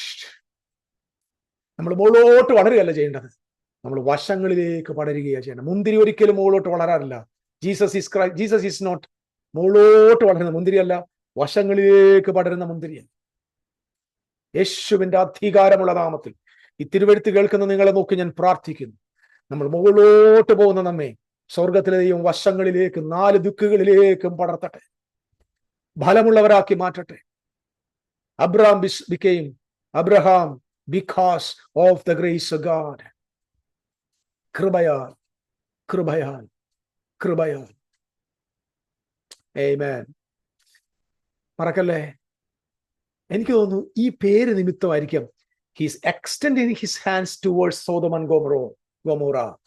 ഞാൻ വരുന്നുണ്ട് കേട്ടോ, ഈ ക്ലാസ് ഒരുപക്ഷെ 2 ക്ലാസ് ആയിട്ട് പോകും തോന്നുന്നു, കാരണം അത്രയും കിടപ്പുണ്ട് നോട്ട്സ്, ഒരുപാട് എഴുതി വെച്ചിട്ടുണ്ട് ഞാൻ. ചില കാര്യങ്ങളൊക്കെ എന്നോട് ഇപ്പം എൻ്റെ ഹൃദയത്തിൽ വേർഡ് ഓഫ് ഗോഡ് ഇന്ന് ഓർമ്മ വരുത്തുന്ന കാര്യങ്ങൾ. എക്സ്റ്റെൻഡ് ഹിസ് ഹാൻഡ്സ് ടുവേർഡ്സ്, കാരണം അബ്രഹാമിനോട് ദൈവം പറഞ്ഞു, U are A father of many Nations. So he's praying to the Lord, have grace upon us, Lord. കാരണം ആ കൃപ അവന് മനസ്സിലായി, അവനെ താഴ്ത്തി.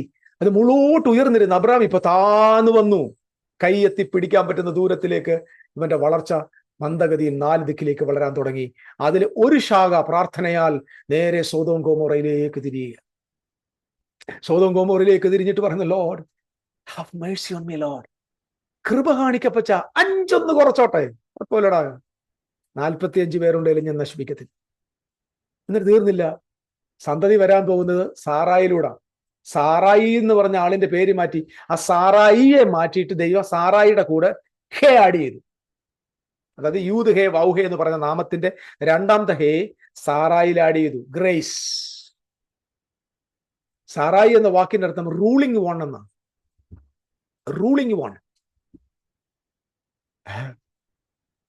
ആ റൂളിംഗ് വണ്ണിനെ തമ്പുരാൻ ഗ്രേസ് കൊടുത്തപ്പോൾ she became the princess. She became the princess. ഈ റൂളിംഗ് വണ്ണിന്റെ സ്വഭാവമാണ് നമ്മൾ മുമ്പുള്ള 16ാം അധ്യായത്തിലൊക്കെ കാണുന്നത്. അബ്രഹാമേ, എനിക്ക് പുത്രന്മാരില്ല, നമ്മൾ വാർദ്ധക്യത്തിലാണ്, നീ ഒരു കാര്യം ചെയ്യുക, എൻ്റെ ബാല്യക്കാരുടെ അടുക്കൽ ചെല്ല്, അവൾക്ക് പുത്രയെ ജനിപ്പിക്കുക, ജനിക്കുന്ന കൊച്ചു നമുക്കുണ്ടാകാം. ആരാണ് ഇവിടെ റൂൾ ചെയ്യുന്നത്? പാവ അബ്രഹാം. യേസ് യുവർ ഓണർ എന്ന് പറഞ്ഞു പോവുകയാണ്. ഇവിടെ കാരണം എന്താ? പേര് സാറായി എന്ന്. ഹസ്ബൻഡിനെ dominate, she's a dominated one. So the dominated one became the princess of God. എങ്ങനെ? By the grace. നിങ്ങൾക്ക് മനസ്സിലാവുന്നോ ഞാൻ പറഞ്ഞു വരുന്നത്?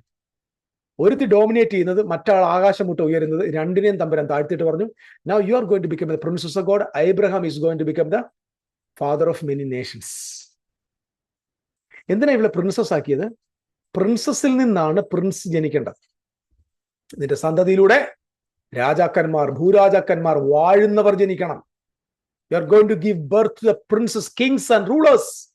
U are the mother of kings. That's why you are a princess. The princess is going to become a queen.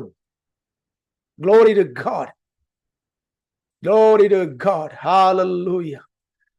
Hallelujah. The grace ആണത് സംഭവിപ്പിക്കുന്നത്, അത് സാധ്യമാക്കുന്നത്. എനിക്ക് തോന്നുന്നു അബ്രഹാം പറഞ്ഞു, എൻ്റെ ഭാര്യയ്ക്കും ദൈവം കൃപ കൊടുത്തിട്ടുണ്ട്, ഞങ്ങളുടെ വീട്ടിൽ ഡബിൾ ഗ്രേസാ, കൃപമേൽ കൃപയാണ്. എന്നിട്ട് പറയാം 45 ഒരു 5 കൂടെ കുറയ്ക്കാൻ പോകും. എഗെയിൻ അദ്ദേഹം പോകുന്നത് എങ്ങോട്ടാ? 5 കൂടെ കുറയ്ക്കാൻ പോകും. ഞാൻ ഈ പറഞ്ഞ് നിങ്ങൾക്ക് മനസ്സിലാവുന്നുണ്ടോ? ഇതാണ് കൃപയുടെ കാലം. ഞാൻ മുമ്പ് പഠിപ്പിച്ചതൊക്കെ ഞാൻ ഓർമ്മയിലേക്ക് കൊണ്ടിരുന്നു. ഇവിടാണ് കൃപ വെളിപ്പെട്ടു. ഇന്റർസെഷൻ ഒരിടത്ത് നടക്കുന്നു, ദൈവത്തിന്റെ കൃപ വെളിപ്പെട്ടുകൊണ്ടിരിക്കുക. Grace after grace after grace, grace upon grace, grace upon grace. കൃപ 10. ഞാൻ പറഞ്ഞ രണ്ടും കൂടെ ചേർത്ത് 10. അതിൻ്റെ അകത്ത് ഡബിൾ ഗ്രേസ്. കമോൺ, എന്റെ കൂടെ നിങ്ങൾക്ക് വരാൻ പറ്റുന്നുണ്ട്? എത്ര പേർക്ക് ദൈവത്തിന്റെ സന്നിധി തുള്ളി ചാടി സ്തോത്രം ചെയ്യാൻ പറ്റുന്നുണ്ട്? ഇത് കൃപയുടെ കാലമായിരുന്നു. അതായത് യേശു ക്രിസ്തു മധ്യസ്ഥനായി സിംഹാസനത്തിൽ ഇരിക്കുന്നത് മുതലുള്ള കാലം കൃപ വെളിപ്പെടാൻ തുടങ്ങി. കുറച്ചുകൂടി കർത്താവേ ഒന്നുകൂടെ ക്ഷമിച്ചേര്, 5 കുറച്ചോട്ടെ, വീണ്ടും 5, അങ്ങനെ 5 5 10 കുറച്ചു. ഇപ്പൊ എത്രയായി? 40 ശ്രദ്ധിക്കൂ. 50 നീതിമാന്മാരിൽ 5 പേർ കുറഞ്ഞു പോയാലോ? 5 പേർ കുറഞ്ഞത് കൊണ്ട് നീ പട്ടണത്തെ മുഴുവൻ നശിപ്പിക്കുമെന്ന് അബ്രഹാം പറഞ്ഞതിന് 45 പേരെ ഞാൻ അവിടെ കണ്ടാൽ അതിനെ നശിപ്പിക്കുകയില്ല. ഞാൻ 50 എന്ന് പറയുന്ന സംഖ്യത്തെക്കുറിച്ച് കൂടുതൽ എടുക്കുന്നില്ല. ദൈവം അനുവദിക്കുന്നെങ്കിൽ പിന്നെ കാണത് പറയാം. ഞാൻ ഒരുപാട് കാര്യങ്ങൾ എഴുതിയിട്ടുണ്ട് ഈ 50 എന്ന് പറയുന്നതിനെ കുറിച്ച്. പെട്ടെന്ന് ഞാൻ ആ ഗ്രേസിലോട്ട് അങ്ങ് തിരിഞ്ഞു. 50 എന്ന് പറഞ്ഞാൽ ബിയോണ്ട്, ദൈവത്തിന്റെ ഈ എല്ലാത്തിനെയും കൂടെ ബിയോണ്ട് ആയിട്ടുള്ള, ബിയോണ്ട് റെലം. അതായത് ഈ 50-ാം നാളിലാണല്ലോ പെന്തക്കോസ്ത് വന്നത്. പെന്തക്കോസ്ത് 50-ാം നാളിൽ വന്നത്. എങ്ങനെ 50-ാം നാൾ വന്നു പറഞ്ഞാൽ 7 ശബത്ത് കഴിഞ്ഞിട്ടുള്ള അടുത്ത ദിവസം, അതായത് ബിയോണ്ട് സാബത്ത്. അതായത് 7 എന്ന് പറയുന്ന സംഖ്യ കഴിഞ്ഞിട്ട് അതിനപ്പുറത്തേക്ക് വരുന്നതാണ് ഗ്രേസ് എന്ന് പറയുന്നത്. ഈ 7 എന്ന് പറഞ്ഞാൽ ഒരു കംപ്ലീറ്റ്നെസ്, പെർഫെക്ഷനാണ്. ഇപ്പൊ പെർഫെക്ഷൻ ഇപ്പോൾ ഓൾഡ് ഗവൺലി പെർഫെക്ഷനാണ് 7. ഇപ്പൊ 8-ാം നാളിൽ യേശു ഉയർത്തെഴുന്നേറ്റ്, അറിയാലോ? 8-ാം നാളിൽ ഉയർത്തെഴുന്നേറ്റ്. സോ ഫിഫ്ത്ത് നമ്പർ എന്ന് പറയുന്നത് എക്സ്പ്രസ്ഡ് അതിര് കടക്കുന്നതിന്റെ പേരാ. Oh my God. അപ്പൊ ഈ പ്രാർത്ഥന അതിര് കടന്നൊരു പ്രാർത്ഥനയാണ്. ദൈവം തമ്പുരാനെ ഒരു ആ ലിമിറ്റേഷനിൽ നിന്ന് പ്രാർത്ഥിക്കുകയല്ല, അതിര് കടന്നൊരു പ്രാർത്ഥനയാണ്. അതായത് അതാ ഞാൻ അങ്ങോട്ട് പോകുന്നില്ല. അതായത് ഞാൻ ഒന്നുകൂടെ പറയാം. 50-ാം നാളുണ്ടായതോ പെസഹായ്ക്ക് ശേഷമുള്ള ആദ്യബലക്കറ്റയുടെ പെരുന്നാളിന്റെ കറ്റ ഇറക്കുന്ന നിമിഷം മുതൽ 7 ശബത്ത് നോക്കണം. അങ്ങനെ 7-ാമത്തെ ശബത്ത് കഴിഞ്ഞിട്ട് അടുത്ത ദിവസമാണ് പെന്തക്കോസ്തിൽ ദൈവത്തിന്റെ പരിശുദ്ധ ഉദാഹി ഇറങ്ങി വന്നത്. സോ 50-മായിട്ട് അതിനെ കണക്ട് ചെയ്യാനായിട്ട് പറ്റും. ഇസ്രായേൽ മക്കള് മിസ്രൈമിൽ നിന്ന് സീനായിലേക്ക് എത്തി. അതിന് ഞാൻ കൊടുത്ത നോട്ടിൽ ഇങ്ങനെ എഴുതിക്കുന്നത്, ഇറ്റ് ടുക്ക് 50 days. അതായത് മിസ്രൈമിൽ നിന്ന് ദൈവത്തിന്റെ പർവ്വതമായ സീനായിലേക്ക് എത്തുവാൻ അവർക്ക് 50 ദിവസം എടുത്തു. took 50 days to go from the lowest part of the earth to the highest place where heaven and earth kissed. അണ്ടത് എഴുതി വെച്ചിരുന്നയാ.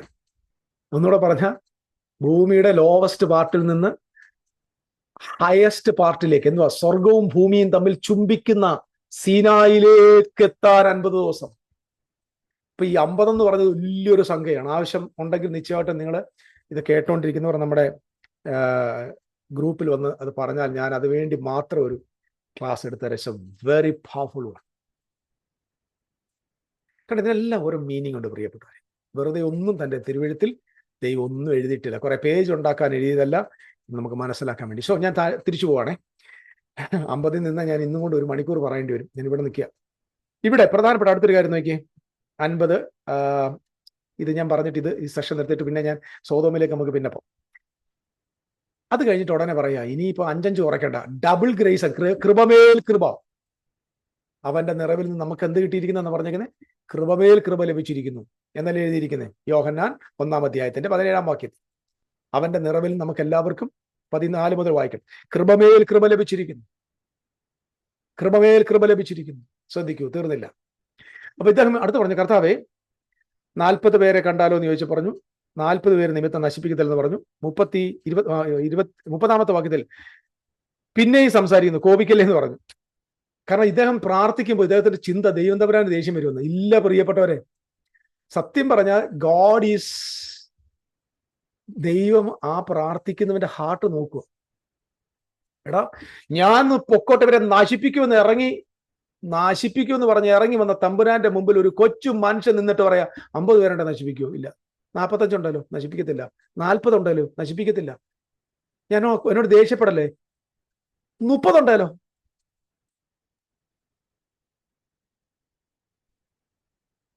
കർത്താവ് കോപിക്കരുതേ, 30 പേരെ അവിടെ ഉണ്ടെങ്കിലോ എന്ന് പറഞ്ഞു. ഞാൻ 30 പേരെ അവിടെ കണ്ടാൽ നശിപ്പിക്കലെന്ന് പറഞ്ഞു. നോക്കിയാ ദൈവം തമ്പുരാൻ മാറി വരുന്നുണ്ടോ? ഇതൊരു ന്യൂ കമൻ റെവലേഷനകത്തുണ്ട്. നമ്മളുടെ ഐ ലവ് ഇറ്റ്. നമ്മൾ എങ്ങനെയാണോ ദൈവത്തെ കാണുന്നത്, എനിക്ക് തോന്നുന്നു ഇതൊക്കെ ദൈവത്തോടുള്ള മനുഷ്യന്റെ ഹാർട്ട് തമ്പുരാൻ നോക്കുക. ഇവൻ ആരാ നോക്കുക? 30 പേരുണ്ടെങ്കിൽ നശിപ്പിക്കും. കർത്താവ് പറഞ്ഞില്ല, നശിപ്പിക്കത്തില്ല. ഞാൻ കർത്താവിനോട് സംസാരിക്കാൻ തിരിഞ്ഞുവല്ലോ, പക്ഷേ ഈ 20 പേരെ കണ്ടാലോ എന്ന് ചോദിച്ചു.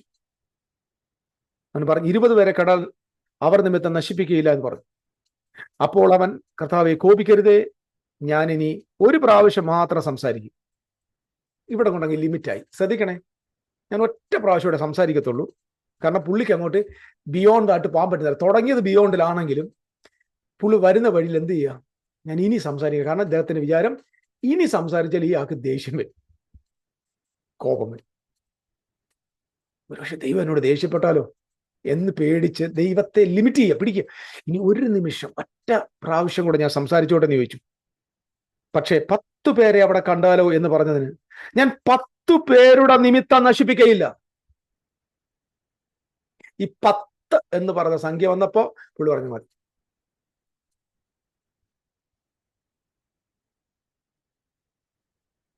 ഹല്ലേലൂയ. 10 പേർ നിമിത്തം നശിപ്പിക്കത്തില്ല.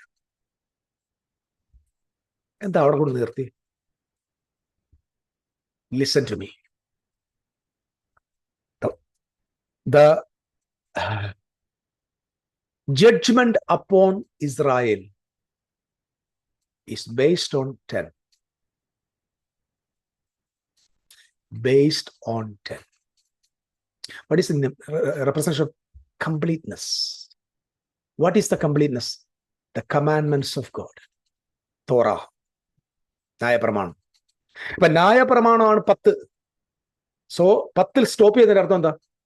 The judgment upon the Israel is going to come according to the law. According to the law. എനിക്കൊന്നും ആ നറേഷൻ അവിടെ കൊണ്ട് അബ്രഹാം സ്റ്റോപ്പ് ചെയ്തായിരിക്കാം. അബ്രഹാമിന് മനസ്സിലായി ദൈവം ഉടമ്പടിയുടെ ദൈവമാണ്, ദൈവം കവനന്റെ ദൈവമാണ്, ദൈവം കരുണയുള്ളവൻ, അതേസമയം അവൻ ഉടമ്പടിയുടെ ദൈവം. അത് പറഞ്ഞാൽ ഉടമ്പടിയെ തെറ്റിക്കുന്നവർക്ക് ജഡ്ജ്മെന്റ് വരണം, ഉടമ്പടിയെ അനുസരിക്കുന്ന നീതിമാനെ രക്ഷിക്കുകയും വേണം. അദ്ദേഹം നീതിമാന്മാരുടെ എണ്ണത്തെ ചുരുക്കിയിട്ട് ഒടുവിൽ 10ൽ കൊണ്ട് സ്റ്റോപ്പ് ചെയ്തിട്ട് പറയാണ്, ലോർഡ് നീ 10 പേരുടെ കാര്യം ഒറ്റക്കാരുടെ പറയത്തുള്ളൂ, 10 പേരുണ്ടെങ്കിൽ നശിപ്പിക്കുക ഇല്ല, 10 നശിപ്പിക്കുകയില്ല എന്ന് പറഞ്ഞു. അപ്പൊ അടുത്ത് നോക്കണം, അവൻ കോപിക്കരുതേ, ഇനി ഒരു ഭാഷ സംസാരിക്കുന്നു, 10 കാണുവാൻ 10 പേരുടെ നിമിത്തം നശിപ്പിക്കില്ല എന്ന് പറഞ്ഞു. പിന്നെ അബ്രഹാമിനോട് വിളിച്ചത് തീർന്ന ശേഷം നിർത്തി. ഇനിയിപ്പം എന്തിനു വേണ്ടി പോവാ? 10 ഉണ്ടോ നോക്കാം. അതിനർത്ഥം നോർമലി ഞാൻ പറയാം, കവണന്റ് വിശ്വസിക്കുന്ന 10 കമാൻഡ്മെന്റ്സ്, തോറായിൽ വിശ്വസിക്കുന്ന, പ്രൊഫറ്റ്സ് പറഞ്ഞ് വിശ്വസിക്കുന്ന ആളുണ്ടോന്ന് തേടി പോവുക. 10നെ തേടിയാണ് പോകുന്നത്. ആ 10 എന്ന സംഖ്യയിലേക്കാണ് പോകുന്നത്. സത്യം അവിടെ ചെല്ലുമ്പോൾ എന്തില്ല? ന്യായപ്രമാണത്തെ അനുസരിച്ചവരല്ല, ന്യായപ്രമാണത്തോട് വിഘടിച്ചവരും, ദൈവിക ഉടമ്പടിയെ തെറ്റിച്ചവരും, ദൈവദാസന്മാരെ ഉപദ്രവിച്ചവരും, ദൈവദാസന്മാരോട് കയർത്തവരും, പ്രവാചകന്മാരെ കൊന്നവരും, ഇങ്ങനെയുള്ള തലമുറ എന്താണോ ദൈവത്തിന്റെ പ്രമാണം പറയുന്നത് അതിന് വിരുദ്ധമായി പ്രവർത്തിക്കുന്ന ഒരു തലമുറയെ കണ്ട് അതിനെ കാണുവാനായി ഇവിടെ എഴുതി വെച്ചിരിക്കുന്ന യഹോവ അബ്രഹാമിനോട് അരുളി ചെയ്ത് തീർന്നു സ്റ്റോപ്പ് ചെയ്തെന്ന് പറഞ്ഞാൽ ഇടയ്ക്ക് വെച്ച് പോയതല്ല. ആരാ ഇവിടെ സ്റ്റോപ്പ് ചെയ്തേ? ദൈവമല്ല സ്റ്റോപ്പ് ചെയ്തത്. പക്ഷെ എഴുതി വെച്ചേക്കുന്നത് ദൈവം അരുളി ചെയ്ത് തീർന്ന ശേഷമാണ്. പക്ഷെ ആരാ സ്റ്റോപ്പ് ചെയ്ത്? Abraham shut his mouth, stop ചെയ്തു. ദൈവം യെസ് നശിപ്പിക്കുകയില്ല എന്നൊരൊറ്റ വാക്കും പറഞ്ഞിട്ട് ദൈവം നേരെ അവിടെ നിന്ന് പോയി അബ്രഹാമും അവന്റെ സ്ഥലത്തേക്ക് മടങ്ങിപ്പോയി. എന്താ നിങ്ങൾക്ക് മനസ്സിലായി വരുന്നത്? ഇവിടെ intercession. This is happened in AD till AD 70, 40 years. Jesus was the intercessor. ദൈവത്തിന് നമുക്ക് മുമ്പിൽ മധ്യസ്ഥൻ, മനുഷ്യർക്കും ദൈവത്തിന് നടുവിൽ ഒരു മധ്യസ്ഥൻ, ആ മധ്യസ്ഥനായ ക്രിസ്തു. കർത്താവേ കൃപ കാണിക്കണം, കൃപമേൽ കൃപ കാണിക്കണം. മാക്സിമം ദൈവകൃപയാൽ ഒരു തലമുറയെ രക്ഷിച്ചിട്ടുണ്ട്. ഇടയ്ക്കൂടെ ഒരു വാക്കോടെ പറയാം, കൃപയുടെ കാലമാണ്. ഒത്തിരി ആൾ പറയുന്നത് ഇത് കൃപയുടെ കാലമാണ്, കൃപയുടെ വാതിൽ ഇതാ പൂട്ടാൻ പോകുന്നൊരു പാട്ടില്ലേ? കൃപയുടെ വാതിൽ പൂട്ടി, അത് AD 70 പൂട്ടി. മാക്സിമം കാണിച്ചു, കൃപമേൽ കൃപ വെളിപ്പെടുത്തി, രക്ഷിപ്പാനുള്ളവരെയൊക്കെ മാക്സിമം രക്ഷിച്ചു. കൃപയെ തിരസ്കരിച്ചവർ ആ വാതിലിന്റെ മുമ്പിൽ മുട്ടിയിട്ടും തുറക്കാതെ വണ്ണം നശിച്ചുപോയി. ആ വിഷയം നമ്മൾ അടുത്ത നമ്മുടെ ക്ലാസ്സിൽ പഠിപ്പിക്കുക. നിശ്ചയമായിട്ടും ഇത് നിങ്ങളുടെ ഇതൊരു ബേസ് ആയിട്ട് മനസ്സിലാക്കുക. നമ്മൾ ലോത്തിന്റെ ഭാര്യയെ ഓർത്തുകൊള്ളുക. സോദോമിലേക്ക് സംഭവിച്ചതുപോലെ മനുഷ്യപുത്രന്റെ വരവിലാകും എന്ന് പറയുന്ന യേശുക്രിസ്തുവിന്റെ വാക്കുകളെ നമ്മൾ മനസ്സിലാക്കുവാനായിട്ട് ശ്രമിക്കുകയാണ്. മറന്നുപോകല്ലേ, ഇവിടെ ഇന്റർസെഷൻ അവസാനിപ്പിച്ചു. ഇതാണ് കർത്താവ് ഇന്റർസെഷൻ അവസാനിപ്പിച്ചു, അവൻ പോയി. അരുളപ്പാട് പറഞ്ഞു, സ്റ്റോപ്പ് ചെയ്തു. അതിന്റെ അർത്ഥം this is what happen on AD 70. This is happen upon the people of Israel. ദൈവത്തെ കളഞ്ഞുപോയ ഇസ്രായേലിന്റെ മേൽ സംഭവിച്ചതും ഇത് തന്നെ.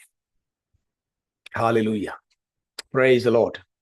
സോ അടുത്തൊരു ഒറ്റ വാക്കൂടെ പറഞ്ഞ് ജസ്റ്റ് സ്റ്റോപ്പ് ചെയ്യുമ്പോൾ for the beginning of the next class.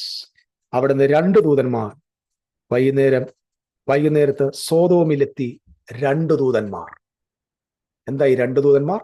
എന്തിനാണ് അവർ എത്തിയത്? എന്താണ് ഇതിനെ കാണിക്കുന്നത്? എന്താണ് ഇതുമായുള്ള ബന്ധമെന്നത് നമ്മൾ അടുത്ത ക്ലാസ്സിൽ ആരംഭിക്കും. For the sake of the beginning of the next class ഞാൻ ഈ ഒറ്റ വാക്ക് പറഞ്ഞു നിർത്തുന്നു. നമുക്ക് പ്രാർത്ഥിക്കാം. ഞങ്ങളുടെ സ്വർഗീയ പിതാവേ, നീ ഞങ്ങൾക്ക് നൽകിയ ദൈവീയ ആലോചനയ്ക്കായി സ്തോത്രം. ഞങ്ങളുടെ ജീവിതത്തിൽ നൽകുന്ന എല്ലാ നന്മകളെയും ഞങ്ങൾ നന്ദിയോടെ സ്മരിക്കുന്നു. ഈ ക്ലാസ്സിൽ വചനത്തെ ശ്രദ്ധിച്ച എല്ലാ ദൈവമക്കളുടെ മേലും കൃപയെ ധാരാളം വർഷിപ്പിക്കണമേ എന്ന് ഞങ്ങൾ പ്രാർത്ഥിക്കുന്നു. പരിശുദ്ധ നാമത്തെ മഹത്വപ്പെടുത്തും. പ്രാർത്ഥന കേട്ടതിനായി നന്ദി. അത് മിശിഹായുടെ നാമത്തിൽ തന്നെ. ആമേൻ.